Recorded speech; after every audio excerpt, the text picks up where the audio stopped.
Hello friends લાઈફમાં ઘણી બધી એવી સ્ટોરીઝ હોય છે કે જે સાંભળ્યા પછી ખરેખર આપણે ઇન્સ્પાયર થતા હોઈએ છીએ.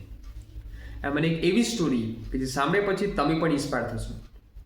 વાત છે 1992ની, જ્યાં બાર્સેલોનામાં એક ઓલિમ્પિકનું આયોજન કરવામાં આવ્યું હતું. 400 મીટરની એક રેસ હતી. સેમીફાઇનલનો દિવસ હતો. ડેરેક રેડમન્ડ કરીને એક બ્રિટિશ પ્લેયર જે સેમીફાઇનલનો હિસ્સો હતા. દોડની શરૂઆત થાય છે, જ્યાં બધા જ દોડવીરો પોતાની સ્ટ્રેન્થ, પોતાની તાકાતથી દોડી રહ્યા હોય છે. સ્ટેડિયમ ખચાખચ ભરેલું છે, લોકો એન્જોય કરી રહ્યા છે.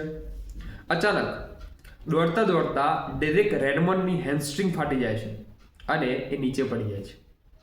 હેમસ્ટ્રિંગ એટલે કે બેક થાઈનો એવો હિસ્સો કે જ્યાં મસલ્સમાં ક્રેક આવે છે, કે જ્યાં માણસ દોડવાની હાલતમાં રહેતો નથી.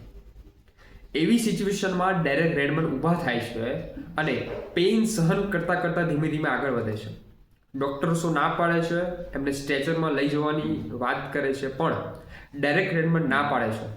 ડેરેક રેડમન્ડ કહે છે કે હું રેસ પૂરી કરીશ. પોતાના જોશ અને જુનૂનથી ધીમે ધીમે ચાલતા ચાલતા આગળ વધે છે. આ જોશ અને જુનૂન જોઈ એમના ફાધર પણ સિક્યુરિટી રૂલ્સ તોડી અને સ્ટેડિયમમાં આવે છે. ડેરેક રેડમન્ડના ખભા પર હાથ મૂકી એમને સપોર્ટ કરતા કરતા આગળ વધે છે અને કહે છે કે હું તારી સાથે છું. પેઇન અને આંસુ સાથે રેસ કમ્પ્લીટ કરે છે. એ દોડમાં જીતનાર પ્લેયર કરતાં એમની ચર્ચા વધારે થાય છે. એ ભલે દોડમાં હારી જાય છે, પણ લોકોના દિલ જીતી જાય છે.